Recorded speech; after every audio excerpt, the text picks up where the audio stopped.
এই ঘরেই থাকতে হবে? অন্য কোনো ভালো ঘর আর পাওয়া গেল না আজ রাতে? আমার কথা শুনে একবার হেসে ওঠে অবনী। তারপর আমার দিকে তাকিয়ে বলে, দেখ, এই যে এই একটা ঘর পাওয়া গেছে এটাই অনেক। আজ রাতে আর অন্য কোথাও ঘর পাবি বলে মনে হয় না। এমন কনকনে ঠান্ডায় বাইরে থাকতে পারবি তো?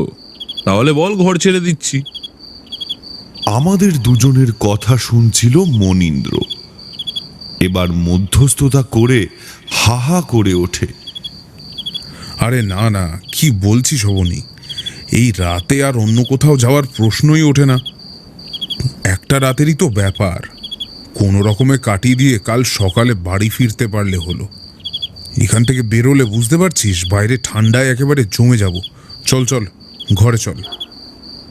মনীন্দ্রর কথাটা মিথ্যে নয়।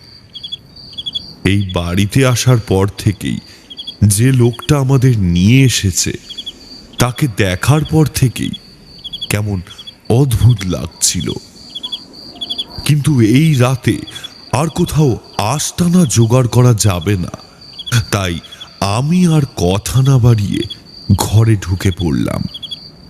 তেমন কিছুই নেই, একটা বিছানা আর লোকটার জোগাড় করে দেওয়া একটা মোটা কাঁথা কিংবা লেপ জাতীয় কিছু একটা। ঘরের একপাশে একটা হ্যারিকেন জ্বলছে। আমাদের সবার কাছে ব্যাগপত্র ছাড়াও আলাদা করে একটা চাদর আছে। তবে এই শীতের রাত, সেই চাদরে যে বাঁধ মানবে না আশা স্তক, সেটা বুঝতে পারছি। বাইরে থেকে গলা ভেসে এলো। অবনী লোকটার সাথে কথা বলছে। কিন্তু কেন বলুন তো? সে না হয় আমরা পাশের ঘরে গেলাম না, তবে ব্যাপারটা জানতে। লোকটার গলাটা অদ্ভুত খড়খড়ে শোনালো। সেভাবেই অবনীকে উদ্দেশ্য করে বোধহয় বলল, বাবুরা, ওই ঘরের ব্যাপারে বেশি জানতে হবে না, না জানাই ভালো। তবে আবার আপনাদের সাবধান করে দিচ্ছি, রাতের বেলা যদি কোনো রকম শব্দ শুনতে পান, তাহলে ওই ঘরের দিকের জানালাটা ভুল করেও খুলবেন না। আর বাইরে বেরিয়ে আসার তো কোনো প্রশ্নই হয় না। একটু সাবধানে থাকবেন। নিহাত কিছুটা টাকার দরকার, আপনাদেরও রাতটা কাটাবার একটা জায়গা দরকার, তাই বাড়িটা ভাড়া দিলাম। না না, আপনি নিশ্চিন্ত থাকুন, ও ঘরে আমরা যাব না। কোনো রকমের রাত কাটিয়ে কাল সকাল সকাল বেরিয়ে পড়তে পারলেই বাঁচি আমরা। ঢোকার সময় দেখেছি বাড়িটা একতলা, পাশাপাশি দুটো ঘর, সামনে টানা বারান্দা। আমাদের ঘরে দুটো জানালা, একটা বাইরের দিকে খোলে আর একটা দুটো ঘরের মাঝে। কথাবার্তা বলার সুবিধার্থে বোধহয়। ঘরটা পাকাপোক্ত হলেও এখন ব্যবহারের অভাবে কেমন যেন রং চটা হয়ে এসেছে। ঘরের মধ্যে একটা সোদা সোদা গন্ধ। অন্ধকারে ভালোভাবে দেখা না গেলেও বোঝা যায় দেয়ালে যেন মাকড়সার জাল জমেছে। চুনকাম করা ইটের দেওয়াল হলেও মেঝেটা কিন্তু সিমেন্ট করা। শীতকালে ঠান্ডা মাটিতে পা পড়তেই হাড় পর্যন্ত একেবারে ঠকঠক করে কেঁপে উঠছিল। এছাড়া আমরা থাকবো বলে লোকটা বিছানাপত্র সব ঝেড়ে পরিষ্কার করে দিয়েছে। কাঁথাটাও সে নিজের বাড়ি থেকে এনে দিয়েছে। আমিও বাইরে গেলাম, লোকটার সাথে একটু কথাবার্তা হলো, তারপর সে চলে গেল। আমরা ঘরের ভেতরে ঢুকে এলাম। অবনীকে বললাম, এই ব্যাপার কি বলতো? আমি বাইরে যেতে লোকটা কিছু একটা চেপে গেল মনে হলো। হ্যারিকেনের অল্প আলোয় অবনীর মুখটা কেমন যেন অদ্ভুত মনে হলো। সে বলল, শুনেছিস তাহলে? লোকটা বলল পাশের ঘরে না যেতে, ঘরটা নাকি ভালো নয়। রাতের বেলা কোনো শব্দ শুনলে যেন ওই ঘরের জানলা আমরা না খুলি। মনীন্দ্র আমাদের মধ্যে সবচেয়ে ভীতু। সে এবার কেমন যেন ভয় পাওয়া গলায় বলল, শেষমেশ ভূতের বাড়ি? ভূতের বাড়িতেই এসেছি মাত্র। যদি এই শীতে বাইরে থাকতে হতো তাহলে কিন্তু আমাদেরই ভূত হয়েই যেতে হতো। তখন আর ভাড়া নয়, একটা পাকাপোক্ত পোড়া বাড়িটারই খোঁজা প্রয়োজন হতো, বুঝলি? এই শীতে খোলা আকাশের তলায় তো গাছে থাকা যায় না। অবনীর মুখটা কেমন যেন থমথম করছিল। বিছানার এক পাশে বসে হ্যারিকেনের অল্প আলোয় আমাদের দিকে তাকিয়ে সে বলল, এই বাড়িতে নাকি এর আগে যারা থাকতো তারা তারা ভয় পেয়ে এখান থেকে পাত্তারি গুটিয়ে চলে গিয়েছিল। রাতের বেলা ওই ঘরে কিছু একটা হয়, বুঝলি তো। অবনীর কথা শুনে আমি মনে মনে একটু খুশি হলাম।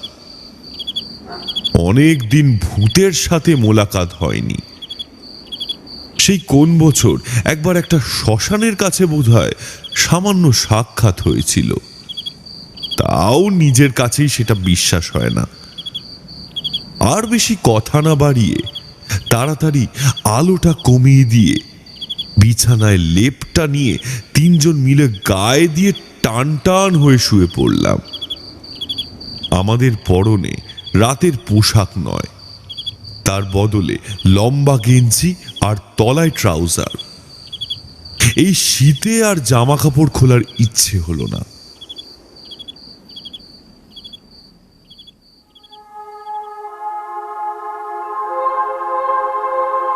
আমার নাম পুলক। ওরা দুজন হলো আমার বন্ধু, মনীন্দ্র আর অবনী। তিনজন মিলে এই কনকনে ঠান্ডায় বেরিয়ে পড়েছিলাম। গন্তব্য জলপাইগুড়িতে বলরামপুর বলে একটা গ্রাম। উদ্দেশ্য বার্ড ওয়াচিং বা পাখি দেখা। এই গ্রামের পাশে এই মিনিট 5 হেঁটে গেলেই গজলডোবার ব্যারেজ। আমাদের মতো প্রধান দেশে শীতকালটা আরামদায়ক, তাই সাইবেরিয়া, ইউরোপ, রাশিয়া আরও বিভিন্ন ঠান্ডা জায়গা থেকে প্রত্যেক বছর নানা ধরনের পাখি আসে এই জলাশয়ে।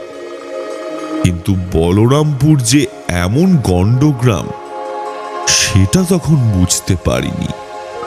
আমি আপিসের এক কলিগের কাছ থেকে শুনেছিলাম যে এই গ্রামটাই নাকি সব থেকে কাছে হবে, তাই চলে এসেছিলাম। একে ব্যাচেলর মানুষ, আমরা তো আর যাকে বলে ছাপোষা টুরিস্ট নই যে হলিডে হোম হোটেল লাগবে। তবে এতটাই দুরবস্থা যে পরিযায়ী পাখি দেখতে এসে আমরাই পরিযায়ী হয়ে যাইনি, সেটাই সৌভাগ্যের ব্যাপার। মোটামুটি দুপুর থেকে বিকেল পর্যন্ত ঘোরাঘুরি করেও একটাও পাখি তো দূরের কথা, পালক পর্যন্ত দেখতে পেলাম না। চারপাশে ঘুরে বেড়াচ্ছে মাছরাঙা সাদা বক, মাঝে মাঝে নীলকণ্ঠ পাখি, আর দু একটা গ্রামের কালো ভূতের মতো কাক। একজন জানালো পাখি আসে, কিন্তু বোধহয় একটু দেরি হচ্ছে। তবে গন্ড গ্রামের একটা ভালো দিক আছে, যেদিকে চোখ যায় প্রকৃতির সবুজ দৃশ্য দেখতে কিন্তু খুব একটা খারাপ লাগছিল না। গজলডোবার ব্যারেজ থেকে গ্রামের মাটির পথ ঢুকেছে ভেতরের দিকে। তার চারপাশে ফাঁকা বিস্তৃত জমি, বহু দূরে একটা জঙ্গল মতো জায়গা। তালকানার মতো সারাদিন ঘুরতে ঘুরতে যখন সন্ধ্যা নেমে এলো, তখন আমরা একটা ধানের জমির আলে দাঁড়িয়ে আছি। আমরা পথ হারিয়েছি।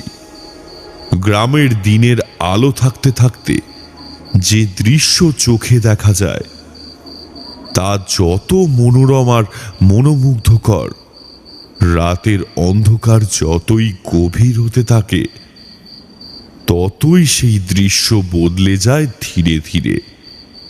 যে মানুষ গ্রামে দিনের সৌন্দর্য উপভোগ করার জন্য গ্রামে যেতে চায়, তার সন্ধ্যার আগেই সেখান থেকে ফিরে আসা প্রয়োজন। আমাদের ক্ষেত্রে ওটাই হয়েছিল ভুল। অন্ধকার ততক্ষণে চারিদিকে নেমে এসেছে। কোনো রকমে জমির আল ছেড়ে আমরা গ্রামের পথে পড়লাম। তারপর বলরামপুর বাস স্ট্যান্ডের দিকে যাওয়ার বদলে কখন যে আরো গ্রামের ভেতরে ঢুকে পড়েছি মনে নেই। ভাগ্যিস লোকটার সাথে দেখা হয়েছিল। শুয়ে থাকতে থাকতে একসময় মনীন্দ্র বলল, আরে একটা খুটখাট শব্দ আসছে না? মনে হচ্ছে ঘরের ভেতর কোথায় যেন ইঁদুর দৌড়ে বেড়াচ্ছে। অবনী লেপে মাথা মুড়ি দিয়েছিল। সেভাবেই গমগমে গলায় বলল, উড়ছে কুড়ুক, ইঁদুরের ঠান্ডা লাগে না? আমাদের লাগে, তাই আমাদের এখন লেপের তলা থেকে বেরোনো উচিত হবে না। চোখ বোঝ। আমি কিন্তু কিছুই বললাম না, চোখ বুজে রইলাম। এদিকে মনীন্দ্র শুয়ে থাকতে থাকতে মাঝে মাঝেই কেমন উসখুস করছে। বিছানার এক পাশে মনীন্দ্র, অন্য পাশে আমি, আর মাঝখানে অবনী। বেশ কিছুক্ষণ এভাবে উসখুস করার পর একসময় অবনী লেপের ভেতর থেকে মাথা বার করতেই কেমন যেন চমকে উঠে বলল, এ কি, তুই লেপের বাইরে ওভাবে বসে রয়েছিস কেন? কথাটা শুনে আমিও অবাক হয়ে তাড়াতাড়ি লেপের ভেতর থেকে মাথা বার করে প্রথমটা কিছু দেখতে পেলাম না। তারপরে হ্যারিকেনের অল্প আলোয় দেখতে পেলাম মনীন্দ্রর মূর্তিটা বিছানার উপর চুপ করে বসে রয়েছে। মনীন্দ্র একটুখানি চুপ করে থেকে বলল, ওই ওই জানালাটা, ওই দেয়ালের জানালাটা, ওপারে কি যেন একটা দাঁড়িয়ে আমাদের দেখছে। কথাটা বলতে বলতে মনীন্দ্র হাত তুলে দেখালো জানালাটার দিকে। এটা সেই জানালাটা যেটা দিয়ে পাশের ঘরে দেখা যায়। এই জানালাটার কথাই লোকটা বলে গিয়েছিল। অবনী একটু ধমকে উঠে বলল, ওই, এটা মজা করার সময় নয়। কে না কে, চিনি না জানি না, কি বলে গেছে, আর তাই নিয়ে তুই এইভাবে আমাদের সাথে মশকরা করছিস। শুয়ে পড় বলছি। মনীন্দ্র কিন্তু শুল না। আমিও ততক্ষণে বিছানার উপর উঠে বসেছি। মনীন্দ্র তখনও যেন অন্ধকারের মধ্যেই জানালাটার দিকে তাকিয়ে আছে। এবার আমি বলে উঠলাম, এ মনি, কি হয়েছে বলতো? ওই ওই জানালাটার ওপারে কি আছে? মনীন্দ্রর গলা কেমন যেন কাঁপতে লাগলো। বেশ বুঝতে পারছি সে ভীষণ ভয় পেয়েছে, কিন্তু সে তো অকারণে ভয় পায় না। মনীন্দ্র আবার বলল, হ্যাঁ, আমি সত্যি বলছি পুলক, ওই জানলাটার ওপারে কে যেন একটা দাঁড়িয়ে আছে। ওই জানলাটার ওপারে দাঁড়িয়ে এসে আমাদেরকেই দেখছে। আমি বলতে চাচ্ছিলাম, কিন্তু জানালাটা তো বন্ধ রয়েছে। তার আগেই অবনী এবার কেমন যেন রেগে উঠল। লেপ থেকে বেরিয়ে বিছানার বাইরের দিকে দুটো পা ঝুলিয়ে বলল, শুধু শুধু তোরা এত রাতে এভাবে মশকরা করছিস কেন? এমনিতেই প্রচন্ড ঠান্ডা, তার উপর এইভাবে মশকরা করলে গোটা রাত কিন্তু আমাদের জেগে কাটাতে হবে। দাঁড়া, আমি আলোটা একটু উস্কে দিচ্ছি। কথাটা বলে অবনী উঠে গেল বিছানা থেকে খানিকটা দূরে রাখা হ্যারিকেনটার দিকে। হ্যারিকেনটা একটা টুলের উপর সেই জানালাটার দিকে রাখা হয়েছে। অবনী অন্ধকারের মধ্যেই উঠে হ্যারিকেনটার কাছে চলে গেছে। মনীন্দ্র কেমন যেন ধরা গলায় বলে উঠল, অবনী, অবনী, তুই ওখান থেকে সরে যা, তুই ওখান থেকে সরে যা। মনীন্দ্র এমনভাবে কথাটা বলল যে আমি আর চুপ করে শুয়ে থাকতে পারলাম না। তখনই মনীন্দ্রর গায়ে একটা হাত রাখার পর বুঝলাম ওর গোটা শরীর থরথর করে কেঁপে চলেছে। কিন্তু এতটা ভয় কেন পেল? মনীন্দ্র, মনীন্দ্র, কি হয়েছে? আমায় আমায় বল, কি হয়েছে? ও মাগো, ওটা ওটা কি? মনীন্দ্রকে কিছু বলতে হলো না। তার আগে ঘরের অন্য পাশ থেকে অবনীর চিৎকারটা শুনতে পেলাম। মনীন্দ্র দুহাত পিছিয়ে গেল ঘষতে ঘষতে। আমি কিন্তু অবাক হয়ে গেলাম। এই আলতো আলোয় কিছুই দেখতে পাইনি। অবনী এতটা ভয় পেল কি দেখে? ও তখনও ভয়ে হ্যারিকেনটা হাতে নিয়ে থরথর করে কাঁপছে। ওর দৃষ্টি ওই জানালার দিকেই। ওই জানলার উপরে, ওই জানলার উপরে সত্যি কেউ আছে? সত্যি কেউ আছে পুলক? এবার আমার অবাক হওয়ার পালা। স্পষ্ট দেখছি জানালাটা তখনও বন্ধ রয়েছে, কিন্তু তেরছা হয়ে পড়া হ্যারিকেনের আলো ওই জানালার পাল্লার উপর অন্ধকারটুকুও ভেদ করতে পারেনি। তার বদলে যেন জানালার গড়াতগুলোর ভেতরে উপাসের একটা প্রাচীন ঘরে জমা থাকা অন্ধকার আরো গভীর হয়ে জানালার পাল্লা দুটোকে পর্যন্ত আড়াল করে রেখেছে। কিন্তু তার ভেতরে ওরা দুজন এমন কি দেখতে পেল যেটা আমি দেখতে পেলাম না?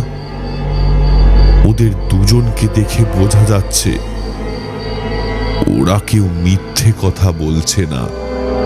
ও হাসছে কেন? ও আমাদের দিকে তাকিয়ে হাসছে, মুখের কষ বের রক্ত।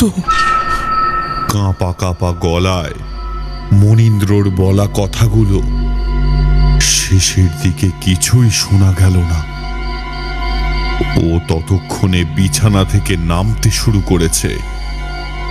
আমি কেমন যেন থতমত খেয়ে গেছি। অবনী, মনীন্দ্র দুজনেই ভয় পেয়ে কাঁপছে, অথচ আমি কিছু দেখতে পাচ্ছি না। সেই লোকটার কথাগুলো মনে পড়ে গেল। বলেছিল ওই ঘরে কিছু একটা আছে। রাতের বেলা ওই ঘরের জানালাটা যেন কখনোই না খোলা হয়, কিন্তু জানালা না খুললে বুঝবো কি করে ওপাশের ঘরে আসলে কে রয়েছে? আমি অবাক হয়ে দেখলাম মনীন্দ্র আর অবনী দুজনে ঠিক হ্যারিকেনটার পেছনে গিয়ে আলোতে দাঁড়িয়ে আছে। আর আর এবার ওদের দৃষ্টি জানালার দিকে নয়, ওদের দুজনের দৃষ্টি যেন ঘরের দরজাটার দিকে। আর ঠিক তখনই একটা দমকা হাওয়ায় ঘরের দরজাটা অদ্ভুত শব্দ করে খুলে গেল। একতলা ঠান্ডা বাতাসের সাথে ঘরের ভেতরে এসে ঢুকলো চাঁদের অল্প আলো। আর সেই আলোয় দরজার কাছে দাঁড়িয়ে থাকতে দেখলাম কাউকে। একটা অদ্ভুত মেয়েলি হাসি যেন ভেসে এলো কোথা থেকে। আমি চিৎকার করে বললাম, তোদের কি হয়েছে বল? বাইরে ওটা কে দাঁড়িয়ে? কে দাঁড়িয়ে? নিশ্চয়ই ওই লোকটা আমাদের ভয় দেখানোর জন্য। আমার তখনই সন্দেহ হয়েছিল লোকটা চোর। আমার কথা শেষ হতে না হতেই অদ্ভুত একটা ব্যাপার ঘটে গেল। ঘরের জানালাটার কাছে যেন কি একটা পরিবর্তন হয়ে গেছে। স্পষ্ট মনে হতে লাগলো বন্ধ জানালাটার পাল্লার ওপারে দাঁড়িয়ে কেউ একজন জানালার পাল্লা ভেদ করে সোজা আমার দিকেই তাকিয়ে আছে। এতক্ষণ পরে বুঝতে পারলাম কেন মনীন্দ্র আর অবনী এত ভয় পেয়েছে। কিন্তু ওরা ততক্ষণে চিৎকার শুরু করে দিয়েছে। কে কে ওটা? কে দরজার বাইরে? ওটা কে? মনীন্দ্র কেমন যেন ভয় পাওয়া কান্না জড়ানো গলায় বলল, তখনই আমাদের এখান থেকে চলে যাওয়া উচিত ছিল। লোকটা আগেই বলেছিল ঘরটা ভালো না, আমরা জোর করে বেকার। কিন্তু আমার কেমন যেন মনে হলো এই সব কিছুর পেছনে নিশ্চয়ই লোকটা রয়েছে। সেই দরজার কাছে এসে আমাদের ভয় দেখিয়ে আমাদের জিনিসপত্র হাতিয়ে নিতে চাইছে। কথাটা ভেবে আমি তাড়াতাড়ি উঠে গেলাম বিছানা থেকে। তারপর দৌড়ে গিয়ে দরজার কাছে দুহাত বাড়িয়ে লোকটার কলারটা চেপে ধরতে যাব।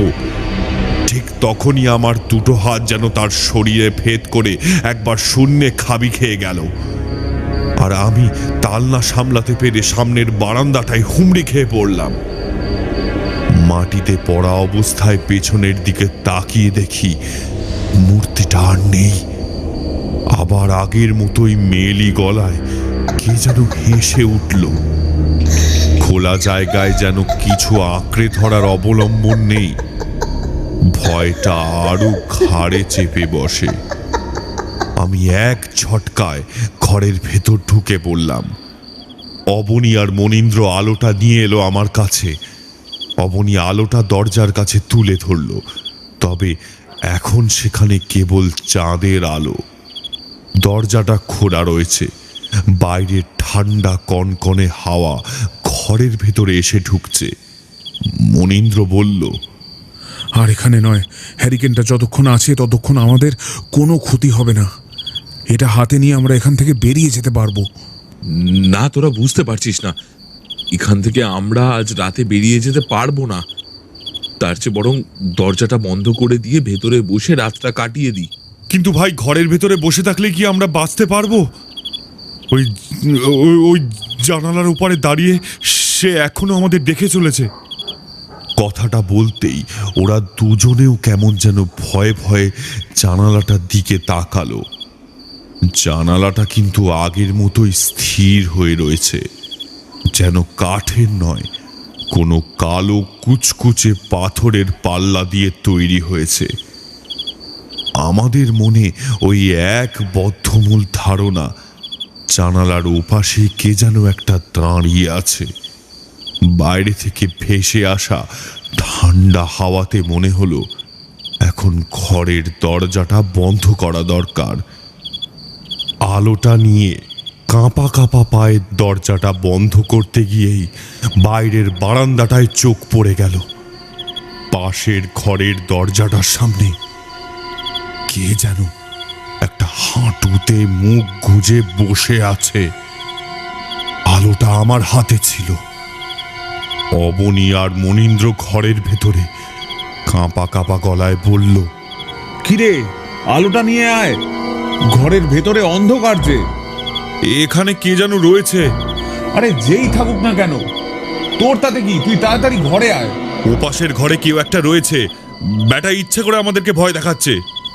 আরে পাগলটা, ভেতরে আয়। আরে পুলক ঘরের ভেতর ঢুকে দরজাটা বন্ধ করে দিলে তো আর কেউ কিছু করতে পারবে না।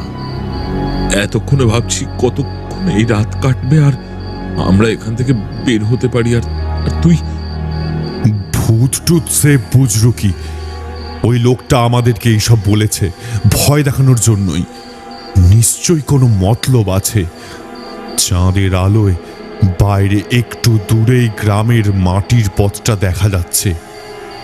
এদিকে ওদিকে কয়েকটা গাছপালা রাতের অন্ধকারে যেন চক্ষের মতো পাহারা দিয়ে চলেছে এই গোটা বাড়িটাকে। হঠাৎ অবনীর গলায় একটা ভয়ার্ত চিৎকার শুনতে পেলাম। পুলক পুলক জানলার পাল্লাটা যেন নিজে নিজে খুলে যাচ্ছে। দেখ, খুলে যাচ্ছে। পুলক তাড়াতাড়ি ভেতরে আয়। ঘরের ভেতরে ঘুরে তাকাতে গিয়েই আমার চোখটা পড়ল পাশের ঘরের দরজাটার সামনে। সেখানে মূর্তিটা আর নেই। তার মানে নিশ্চয়ই ব্যাটা ঘরের ভেতর ঢুকে জানালাটাকে খুলে ভয় দেখানোর চেষ্টা করেছে, আমাদের বিভ্রান্ত করতে চাইছে। কিছু একটা করতে হবে, কিছু একটা করা দরকার। কিন্তু পাশের ঘরের দরজার কাছে সেই ছায়া মূর্তি তখনও দাঁড়িয়ে। লোকটা বলেছিল রাতের বেলায় কোনো ডাক শুনলে ঘরের জানালাটা না খুলতে। নির্ঘাত আমাদেরকে ভয় দেখানোর চেষ্টা করছে। এখানে কোনো চোরা কারবারি হচ্ছে। পেছনের দিকে ঘুরে মনীন্দ্র আর অবনীকে ইশারায় ডাকলাম। তারপর আলোটা আরেকটু বাড়িয়ে তিনজন মিলে হাঁটতে হাঁটতে এগিয়ে যেতে লাগলাম পাশের ঘরের দরজাটার দিকে।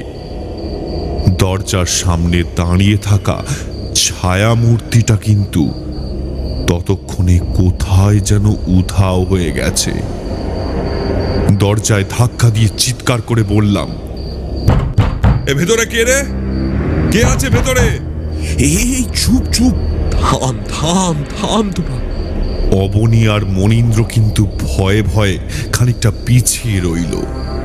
ঘরের ভেতর একটা খুটখাট শব্দ শুরু হলো, যেন তারপরেই মনে হলো ঘরের ভেতর কেউ এপাশ থেকে ওপাশ হেঁটে চলেছে। বেশ কিছুক্ষণ এভাবে চলতে থাকার পর আমি আবার দরজায় ধাক্কা দিয়ে জিজ্ঞাসা করলাম, এ কে আছে ভেতরে? উত্তর না দিলে দরজা কিন্তু ভেঙে দেব। এখনো কিন্তু ভেতর থেকে কোনো কথাই ভেসে এলো না। পেছন থেকে অবনী কাঁপা কাঁপা গলায় বলল, দেখ, শুধু শুধু এমন বাড়াবাড়ি করে কোনো লাভ নেই। তার চেয়ে চল ঘরে বাকি রাতটা কোনো রকমে কাটিয়ে দিয়ে তারপর একটু পরে সকাল হয়ে গেলে বেরিয়ে পড়বো। ঘরে গিয়ে ঢুকলেই পাশের ঘরের জানালা থেকে এসে আমাদের দাঁড়িয়ে দাঁড়িয়ে দেখবে। কথাটা শুনে মনীন্দ্র কেমন যেন ভয় পেয়ে বলল, দেখ পুলক, অমন কাজ করিস নে। এইটা আমাদের এলাকা নয়। একটা বিপদ আপদ হলে কাকে পাবো বলতো?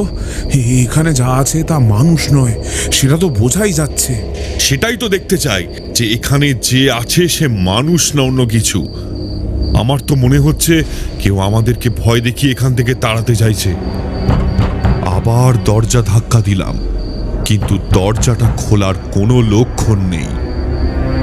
মনে হলো দরজাটা ভেতর থেকে বন্ধ। মনের ভেতর কেমন যেন রাগ চড়ে গেল। জোরে জোরে বেশ কয়েকবার ধাক্কা দিতে পুরনো দরজার ছিটকিনিটা একটা খট শব্দ করে ভেঙে গেল। তার সাথে সাথেই দরজাটা খুলে গেল। বাইরে ঠান্ডা কনকনে হাওয়াটা আমাদের হাড় পর্যন্ত জমিয়ে দিচ্ছিল।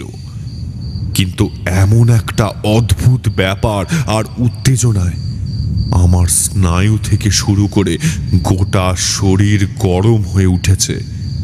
তবে এবার ঘরের ভেতর থেকে কেমন একটা ভ্যাপসা গরম বাতাস এক ঝটকায় বাইরে বেরিয়ে এসে আমাদের তিনজনের গায়ের উপর ঝাঁপিয়ে পড়ল। মনীন্দ্র হাউমাউ করে সরে গেল। অবনী একটা অদ্ভুত শব্দ করে 2-5 হাত সরে গেল দূরে। আমি ঠাই দাঁড়িয়ে রইলাম। ভেতরের দিকে তাকিয়ে আমি একটা ব্যাপার দেখতে পেয়েছি। ঘরের ভেতর জানালাটার কাছে কেউ যেন এতক্ষণ চুপ করে দাঁড়িয়েছিল।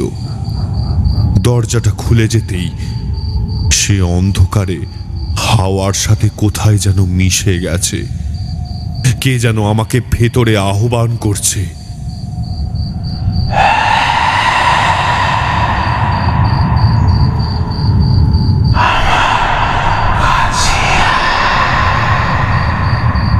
আমি হ্যারিকেনটার সামনের দিকে তুলে ঘরের ভেতরে ঢুকলাম। এই ঘরে কিন্তু তেমন কিছু নেই। এক পাশে একটা ধুলো পড়া বিছানা। ঘরের ভেতর এদিক ওদিকে মাটির মেঝেতে পুরো ধুলো জমেছে। এই ঘরেও 2টো জানালা আর একটা দরজা। তাছাড়া ঘরের এ কোনায় ও কোনায় ইতস্ততভাবে মাকড়সারা জাল বিস্তার করেছে। ঝোলা হ্যারিকেনের আলোটা ভালো করে তুলে ধরতেই চোখে পড়ল বিছানাটার উপরেই একটা লম্বা পুরনো দড়ি ঝুলছে। অবনী আর মনীন্দ্র ভয়ে ঘরে ঢোকেনি, এখনো বাইরেই দাঁড়িয়ে আছে। ঘরের ভেতরের চাপা বাতাসটা কেমন যেন ভারী আর ভ্যাপসা, আর সেই বাতাসের সঙ্গে গলা মিশিয়ে কেউ যেন আমার কানে কানে বলতে লাগলো,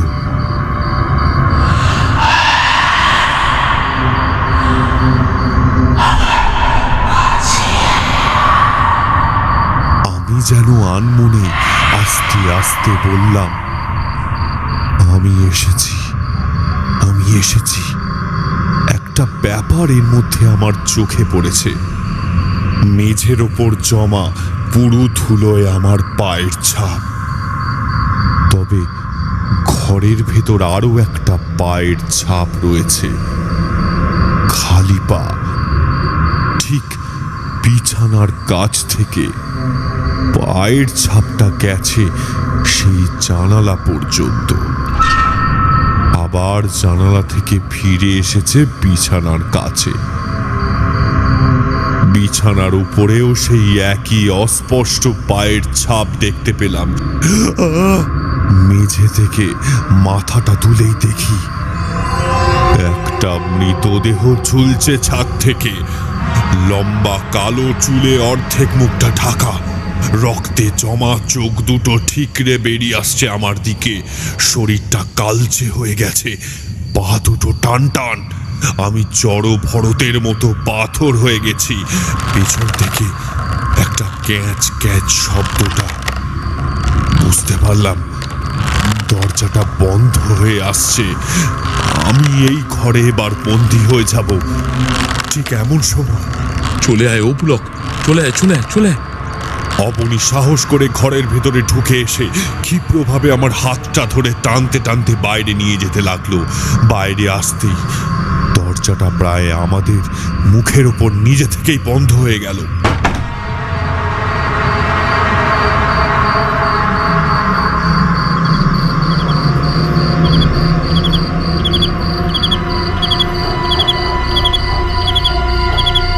সেই রাতে মনীন্দ্র আর অবনী অনেক কথা জিজ্ঞাসা করেছিল, কিন্তু আমি আর একটাও কথা বললাম না, বলতে পারলাম না। আমাদের ঘরে ফিরে এসে দরজা বন্ধ করে বাকি রাতটা লেপের তলায় শুয়ে কাটিয়ে দিলাম, কিন্তু কারোরই চোখে ঘুম এলো না।